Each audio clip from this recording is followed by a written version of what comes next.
இன்றைய ஒரு நிமிட வேத தியானம் 2 பின்னையும் அவர் இந்த ஜனங்களை நோக்கி, இதோ நான் உங்கள் முன்னே ஜீவ ஒளியையும் மரண ஒளியையும் வைக்கிறேன் என்று கர்த்தர் சொல்கிறார் என்று எரேமியா 21:8 வாசிக்கிறோம்.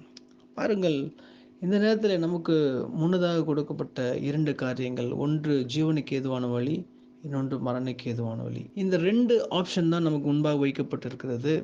இந்த 2 காரியங்களில் ஏதாவது ஒன்றை நாம் செலக்ட் செய்ய ஆக வேண்டும். நான் இதிலும் போவேன் அதிலும் போவேன் அப்படின்னு இருக்க முடியாது. அனலாகவும் இருப்பேன், குளிராகவும் இருப்பேன் அப்படின்னு நம்மளால சொல்ல முடியாது. we have to take one option only. மரணத்தின் வழியா, ஜீவனுக்கு ஏதுவான வழியா? ஜீவனுக்கு போகும் வாசல் இடுக்கமானது என்று வாசிக்கிறோம். அந்த இடுக்கமான வாசல் வழியே உட்பிரவேசிக்க நாம் தயாராக வேண்டும்.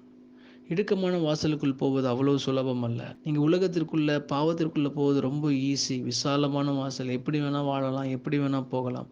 ஆனால் இடுக்கமான வாசல் வழியாக உட்பிரவேசிக்கும் பொழுது ஆண்டவர் பல கட்டளைகளை கொடுத்திருக்கிறார். பரிசுத்தமாய் வாழ வேண்டிய நிர்பந்தம் நமக்கு ஏற்படுகிறது. வேத வசனத்தின்படி வாழ வேண்டிய சூழ்நிலை நமக்கு ஏற்படுகிறது. இந்த நாளில் நீங்கள் சூஸ் செய்யுங்க. ஜீவனுக்கு ஏதுவான வழியா, மரணத்துக்கு ஏதுவான வழியா? ஆமேன்.